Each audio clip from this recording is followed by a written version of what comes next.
দীর্ঘমেয়াদী ঘাটতি থেকে রক্ষা পেতেই ভোজ্য তেলের দাম বাড়ানো হয়েছে, এমন দাবি করেছেন বাণিজ্য উপদেষ্টা শেখ বশিরউদ্দিন। দুপুরে রাজধানীর পুরানা পল্টনে ইআরএফ প্রাণ মিডিয়া অ্যাওয়ার্ড প্রদান অনুষ্ঠানে প্রধান অতিথির বক্তব্যে তিনি এই দাবি করেন। এ সময় তিনি জানান, নিম্ন আয়ের মানুষের সামাজিক সুরক্ষা নিশ্চিতে টিসিবির ব্যবস্থাপনাকে আরও আধুনিক করার চেষ্টা চালাচ্ছে বাণিজ্য মন্ত্রণালয়।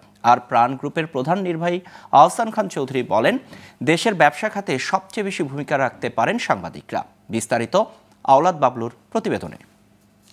প্রতিষ্ঠানগুলোকে নষ্ট করার জন্য কোনো একটা জায়গাকে বাদ রাখা হয়নি। মঙ্গলবার পুরানা পল্টন ইআরএফ কার্যালয়ে এক মিডিয়া অ্যাওয়ার্ড অনুষ্ঠানে হাসিনা সরকার দেশের অর্থনীতি, শিল্প, বাণিজ্য কিভাবে নষ্ট করে দেশকে কঠিন অবস্থায় ফেলে গেছেন তার বাস্তবতা তুলে ধরেন বাণিজ্য উপদেষ্টা শেখ বশিরউদ্দিন।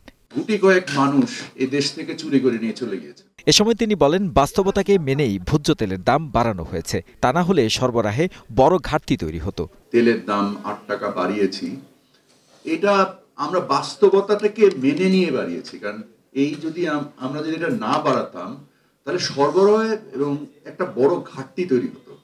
সামনে রমজান আসছে, আমি রমজানের জন্য আপনাদেরকে সুখবর দিতে চাই। আমি আশা করি যে ইনশাআল্লাহ আল্লাহর রহমতে আপনারা দোয়া করবেন যেন বাজার স্থিতিশীল থেকে যেন নিম্নগামী থাকে। নিম্ন আয়ের মানুষের জন্য টিসিবি পণ্য ব্যবস্থাপনা ভালো উদ্যোগ উল্লেখ করে তিনি বলেন, এখাতে বিগত সরকার চরম অব্যবস্থাপনা তৈরি করে গেছে। সামাজিক সুরক্ষা নিশ্চিতে এর কাঠামো দ্রুত সংস্কার করা হচ্ছে। প্রতিষ্ঠানগুলোকে যেভাবে ধ্বংস করে দেওয়া হয়েছে এর একটা প্রকৃষ্ট উদাহরণ হচ্ছে টিসিবি। বছরে প্রায় 11,500 কোটি টাকার একটা বাজেট, যেখানে 4,000 কোটি টাকার উপরে সরকার ভর্তুকি দিয়ে থাকে, 4,500 কোটি টাকা যদি আমার ভুল না হয়ে থাকে।